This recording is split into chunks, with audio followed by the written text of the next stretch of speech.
almost about to taxi, but this AC is not working. Look at everyone, and it's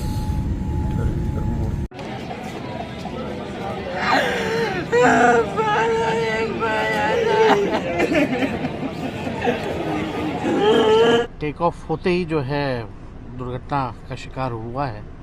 ये तो जांच का विषय है, लेकिन जिन लोगों की भी मृत्यु हुई है उनके परिवारों के प्रति हमारी संवेदना है और बहुत ही दुख की बात है। और क्योंकि जो एयरक्राफ्ट जो गिरी है वो बोइंग 787 ड्रीम लाइनर है, और आज के हिसाब से ड्रीम लाइनर जो है बहुत ही नया एयरक्राफ्ट है, अच्छी टेक्नोलॉजी है, अपडेटेड एयरक्राफ्ट है। क्या कारण है ये तो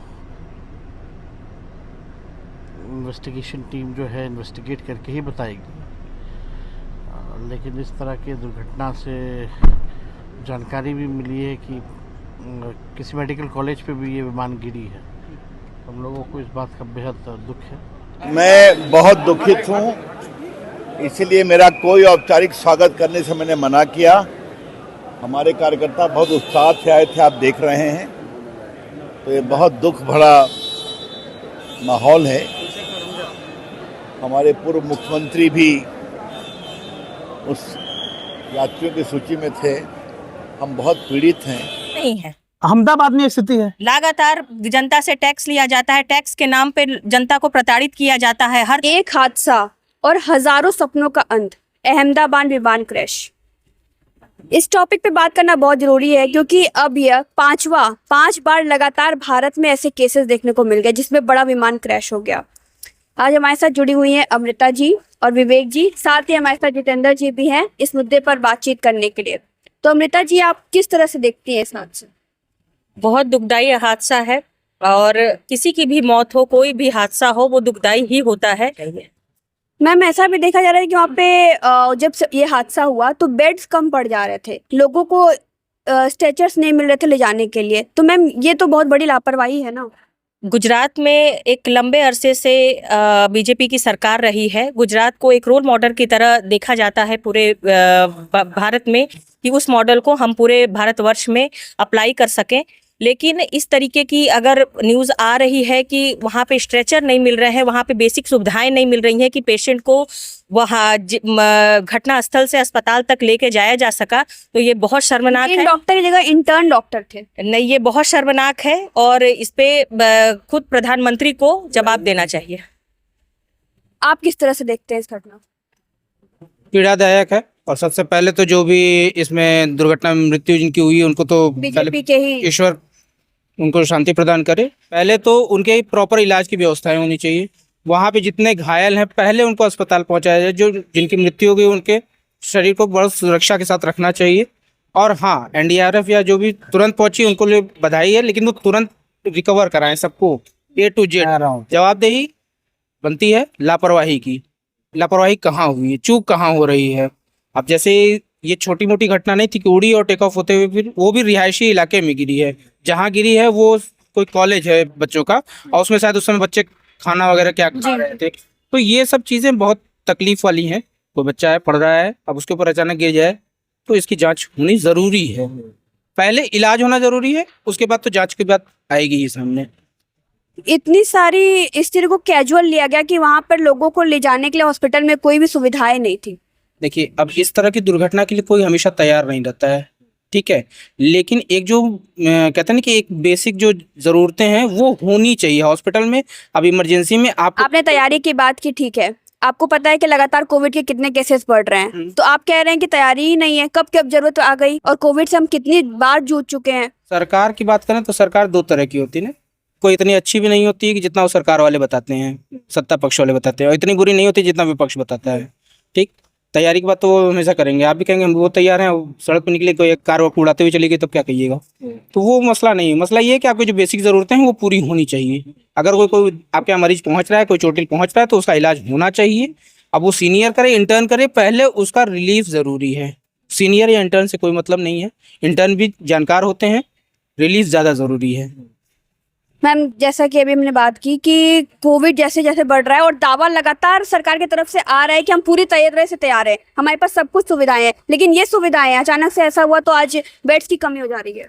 तैयारी तो मेडिकल एक ऐसा फील्ड है जिसमें हमेशा तैयार रहना चाहिए। वहाँ पे हमें इंतजार नहीं करेंगे कि कोई बीमारी आए, कोई महामारी आए या कोई बड़ा हादसा हो, तब हम अपनी तैयारी शुरू करेंगे। हम अपनी जो लगातार टैक्सेस भरते रहते हैं गवर्नमेंट हॉस्पिटल में, सरकारी कर्मचारियों को या गवर्नमेंट डॉक्टरों को वहाँ से लगातार सैलरी मिलती है। उनके ऐसा नहीं है कि जब उनकी ड्यूटी लगती है तो उसके बेसिस पे उन्हें सैलरी मिलती है, तो उन्हें तो तैयार हमेशा रहना चाहिए। अगर तैयार नहीं है तो इस पे मोदी जी को और पूरे सरकार को, गुजरात के सरकार को जवाब देना पड़ेगा कि क्यों नहीं तैयार थे। क्या सबसे बड़ी बात है कि 1:39 से पे टेक ऑफ हुआ। पायलट के पास 8200 घंटों का अनुभव था। ब्रिटिश पीएम का भी मैंने स्टेटमेंट पढ़ा, उन्होंने कहा कि वीडियो ऐसे हैं जो झकझोर देने वाले हैं। मतलब ऐसे वीडियो मैं भी देखा, मैं भी देखना नहीं समझा। सबसे बड़ी बात आप देखिए कि वहां के विद्यार्थी जो थे उस समय भोजन कर रहे थे जी। सोचिए, वो भोजन करते वक्त क्या उन्हें पता था कि अब वो मृत्यु की ओर बढ़ेंगे। और इस पे इस तरीके की बचकानी जवाब देना कि हम तैयार नहीं थे और हमारे पास स्ट्रेचर नहीं है। क्यों नहीं है? क्यों नहीं है? अहमदाबाद में स्थिति है, लगातार जनता से टैक्स लिया जाता है, टैक्स के नाम पे जनता को प्रताड़ित किया जाता है, हर तरीके से एक जनता को चूसा जा रहा है डेवलपमेंट के नाम पे। तो डेवलप क्यों नहीं हो रहा है हमारा देश? जीएसटी के नाम पे 8 लाख की कार 12-12 लाख में बिक रही है। बिल्कुल बिल्कुल। नया नियम आने वाला है कि यूपीआई पे 3000 के ऊपर आपको मर्चेंट पेमेंट का, खैर ये अलग ये लिया जा रहा है ना, ये अलग विषय। लेकिन विवेक सर, आप ये बताइए कि अहमदाबाद जैसा शहर, उसमें ये हालात हुए और हो जाता तो क्या होता? अहमदाबाद एक बेहद शर्मनाक, गुजरात का सबसे बड़ा शहर, गुजरात मॉडल बता के पूरे देश में शासन किया गया है, ये बेहद शर्मनाक। इससे पहले भी इंडिया के कितने विमान आप देखे होंगे, इससे पहले भी दुर्गा 5 बड़े हादसे हो चुके हैं, अभी भी हो चुके हैं। बिल्कुल हुए, लेकिन बात ये हालात हुआ है। किस तरह से महाकुंभ में आंकड़े छुपाए गए। 82 मतलब कि मौतें हुई थी, लेकिन 30 दिखाई गई। तो क्या इस बार भी ऐसा होगा? आंकड़े तो हर सरकार में छिपाए गए हैं। आंकड़े तब भी छिपाए गए थे जब कार सेवकों की मौत हुई थी और इंदिरा गांधी ने गोली चलवाई थी। आंकड़े तब भी छुपाए गए थे जब कांग्रेस की सरकार थी और तमाम आतंकवादी हमले हुए थे, तमाम रेल हादसे हुए थे, तमाम एक्सीडेंट हुई थी। और आज बीजेपी की सरकार में सरकार जिम्मेदारी नहीं लेना चाहती, इसलिए आंकड़े छुपा देती है। बिल्कुल, आंकड़े छुपाएगी और आंकड़े छुपाती आ रही है, आंकड़े छुपा रही है आज भी और आगे भी छुपाएगी। तो जनता का विश्वास कैसे लेंगे? तीसरी बार उनकी सरकार बन गई, पीएम मोदी के इतने साल कंप्लीट हो गए। पीएम मोदी को इस पे जवाब तो देना ही पड़ेगा कि इतने लोग अगर मारे गए हैं या वो कुंभ में मारे गए हो, मौत दुखदाई ही होता है, चाहे कोई बड़ा चेहरा हो या छोटा चेहरा हो। मौत अगर किसी की हुई है तो उसके घर का, किसी के घर का कोई गया है अपना, तो उस पे तो सरकार को खुद प्राइम मिनिस्टर को जवाब देना पड़ेगा। जवाब देना होगा, कार्रवाई करनी होगी। आप उस विभाग के जो ट्वीट करने से जवाब मिल जाएगा? मोदी जी केवल ट्वीट ही तो कर देते हैं, मेरा शोक संदेश। वही तो मैं कह रहा हूँ, जवाब के साथ कार्रवाई भी करनी होगी। आपके मंत्री खुद जिम्मेदारी लेके इस्तीफा नहीं दे रहे, आप उनके पर कार्रवाई कीजिए, जांच बैठाइए। क्या कर रहे थे भाई? आपकी जिम्मेदारी थी ना। 2 दिन बाद प्रेस कॉन्फ्रेंस होगी, उसमें कह दिया जाएगा कि नहीं, ये तो गलत न्यूज थी, केवल 30 की मौत हुई है, 20 की मौत हुई है। हम कहे 1 की मौत हुई है, मौत हुई है ना, उस घर का कौन देखेगा बाकी जिंदगी? हम मर जाएं, मेरे एक तो 20 लाख का या 25 लाख का या 1 करोड़ का मुआवजा दे दें, मेरे बच्चों को जिंदगी भर वो मुआवजा दिखता रहेगा। सही बात है। मेरे बीवी को कोई देखता रहेगा, मेरे माँ बाप को कौन देखेगा?